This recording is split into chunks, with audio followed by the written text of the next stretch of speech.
subconscious mind could be likened to an iceberg. 90% of it is below the surface.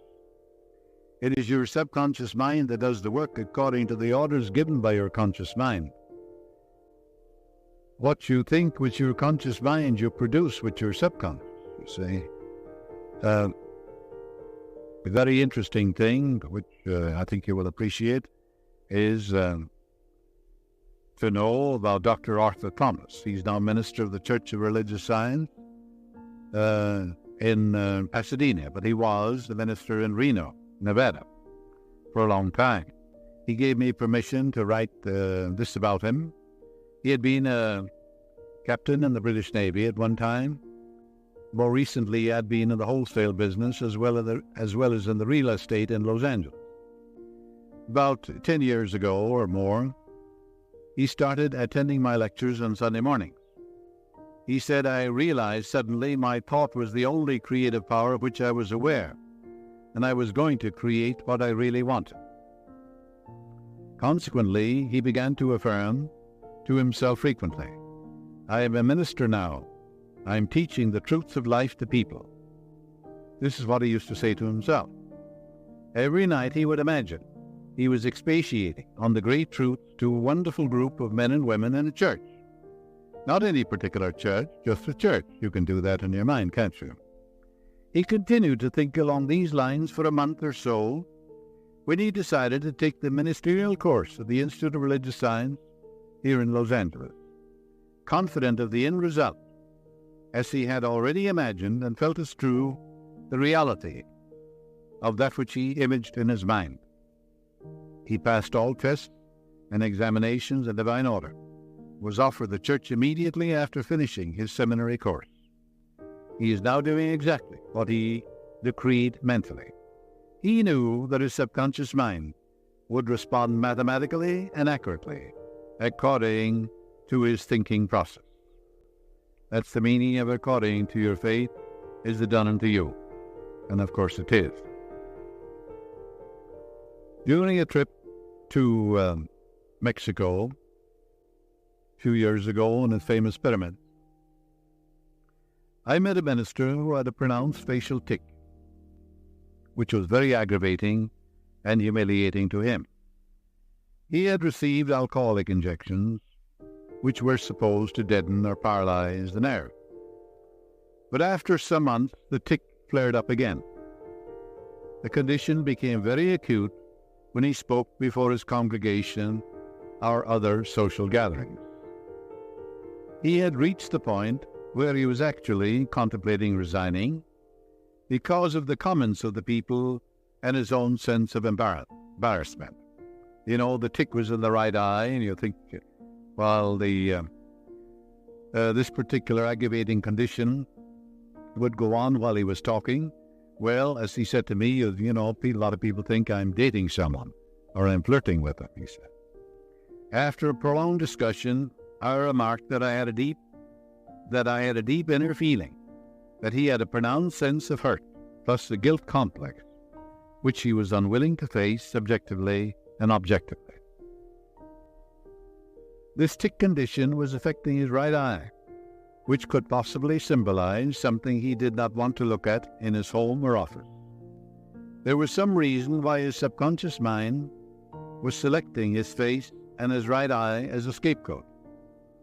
This situation needed his psychic perception to recognize how to deal with it. He admitted freely that he no longer believed in what he was teaching, which gave him a guilt complex. Moreover, he was afraid to resign because he felt he could not make a living outside the ministry. He deeply resented members of his board who criticized whenever he deviated from the orthodox standard of teaching. All this nervous pressure was converted by his subconscious mind into a tic. The affliction compensated him in a morbid way for his failure to be honest and forthright, and admit to his congregation that he no longer believed according to the directives and dogma of the church. He freely admitted this to me, and I suggested to him, in turn, that on the following Sunday, when he returned from his vacation, he should speak freely from the platform and tell his congregation that he was resigning, since he no longer believed what he was preaching.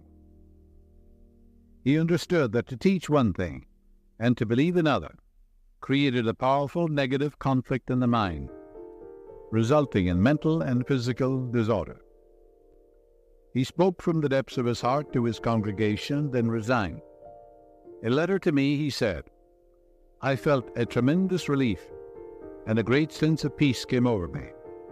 My constant affirmation was..." 2 years ago, where I wrote a book, I had a most interesting conversation with an old friend whom I had known previously in India. I shall call him Harry. He practiced clairvoyance, astral excursions for many years. His daughter was studying in Honolulu, had been very ill, actually at the point of death. A cable was sent to him in Calcutta, and the moment he received it, he adopted a yoga posture, closing his eyes, got into a passive, quiet, receptive state of mind. He visualized his fourth-dimensional or astral body emerging through his head, with all his faculties, and he decreed firmly, knowingly, and with deep conviction, "I want to appear instantly to my daughter and minister to her." I might interject here that, of course, astral traveling, fourth-dimensional traveling, has gone on since the dawn of time. In other words, man can live outside his body. Modern science knows that today. The average man is living in the dark ages. He doesn't even know what's going on. You can see, hear, feel, smell, travel independent of your physical organism, as we said at the beginning of this lecture. And you can see without eyes, hear without ears. You can do all these things. Nature leaves no gaps and makes no mistakes. So it was intended that you use all these faculties transcendentally of your environment. So he said, "I want to appear instantly to my daughter and minister to her." He repeated this command about 6 times, then dropped off into a profound slumber. Notice the wonders of your subconscious mind. Immediately he found himself at his daughter's bedside. She was asleep, but awakened immediately and exclaimed to him, "Dad, why didn't you tell me you were coming? Help me." He placed his hands upon her and chanted certain religious phrases and told her, "You will arise in a few hours and be well." She had a wonderful healing. Her fever immediately subsided, and she shouted to the nurse, "I am healed. I am well. My father was here, and he healed me." The nurse thought she was raving, but the resident physician confirmed the silent inner knowing of her soul that she was indeed perfectly well. However, both laughed at her story of a visitation by her father from India. The nurse was puzzled and perplexed and said to the daughter, "How could your father or anybody else get in from downstairs through closed doors? I saw no one enter your room."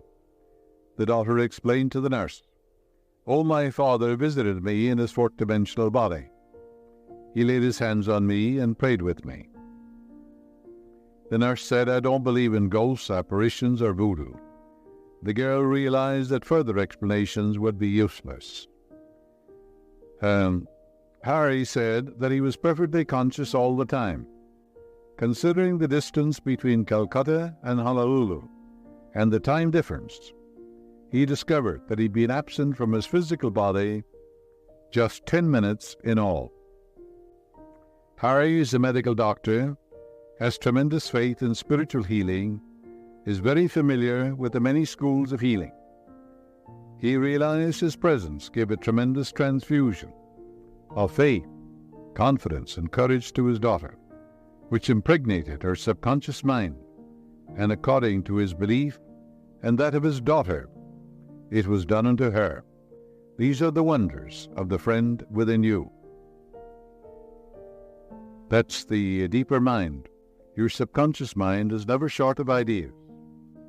There are within it an infinite number of ideas ready to flow into your conscious mind and appear as cash in your pocketbook in countless ways. This process will continue to go on in your mind regardless of whether the stock market goes up or down, whether the pound sterling or dollar drops in value. Your wealth is never dependent on bonds, stocks, or money in the bank. These are really only symbols, necessary and useful, but only symbols. So as you go to sleep at night and you say to yourself, wealth, success, wealth, success. Well, you admit there is such a thing as wealth. You admit there is such a thing as success. The infinite can't fail. The infinite is within you. You're born to win. You're born to succeed. Just take these two words. What happens? They activate the latent powers of your subconscious, and you're compelled to succeed. You're compelled to be wealthy.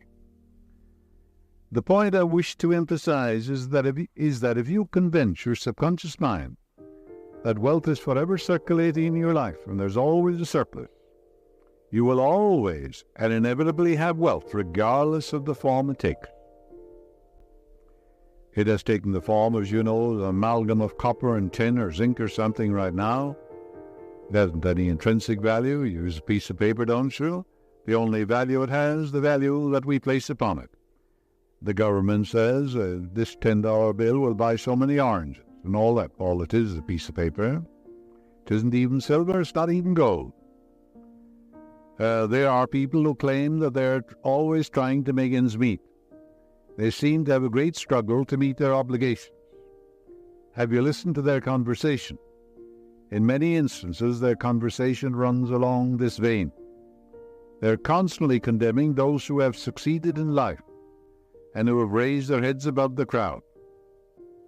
Perhaps they are saying, oh, that fellow has a racket, he's ruthless, he's a crook. This is why they lack. They're condemning the thing they desire and want. The reason they speak critically of their more prosperous associates is because they're envious and covetous of the other's prosperity.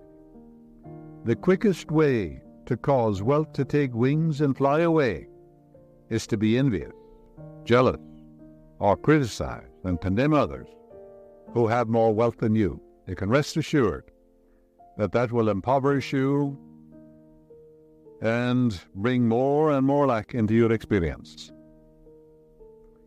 There is one emotion which is the cause of the lack of wealth in the lives of many people. Most people learn this the hard way. It is envy.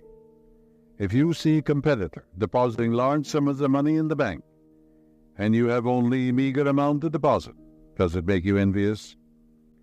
The way to overcome this emotion is to say to yourself, isn't it wonderful? I rejoice in that man's prosperity. I wish for him greater and greater wealth. And you're selfish when you do that, because what you're wishing for him, you're creating in your own mind, body, and experience. To entertain envious or jealous thoughts is devastating, because it places you in a very negative, destructive position. Wealth flows from you instead of to you. If you are ever annoyed or irritated by the prosperity or the great wealth or success of another, claim immediately that you truly wish for him greater wealth and success in every possible way. This will neutralize the negative thoughts in your mind and cause an ever greater measure of wealth to flow to you by the law of your subconscious mind. If you are worried and critical about someone whom you claim is making money dishonestly, cease worrying about him. You know such a person is using the law of mind negatively. The law of mind takes care of him. Your Bible tells you, fret not about evildoers and the workers of iniquity in your 37th Psalm. So read the 37th Psalm. It's a great eye-opener, you know. Be careful not to criticize a man for the reasons that we just said. Remember, the block or obstacle to wealth is in your own mind. You can now destroy that mental block. This you may do by getting on mental good terms with everybody, wishing for everyone what you wish for yourself. And as you do, wonders will begin to happen in your life. It is your right to be rich, you know. You're here to lead the abundant life.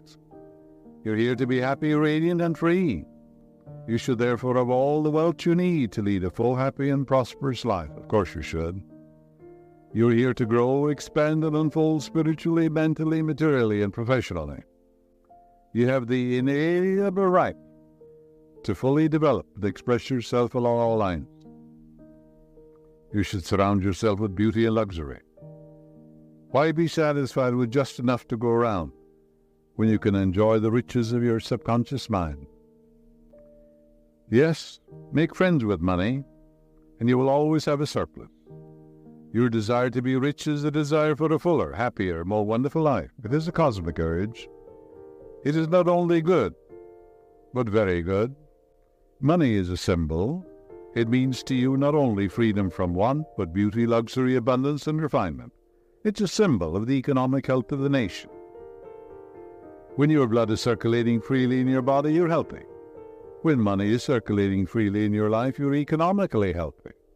Engage your friend. Your friend is your subconscious. Will give you all the wealth you need to do what you want to do when you want to do it. When people begin to hoard money and put it away in tin boxes and become charged with fear, there's economic illness. Money has taken many forms as a medium of exchange through the centuries: salt, beads, trinkets of various kinds. In the early times, a man's wealth was determined by the number of sheep and oxen he had.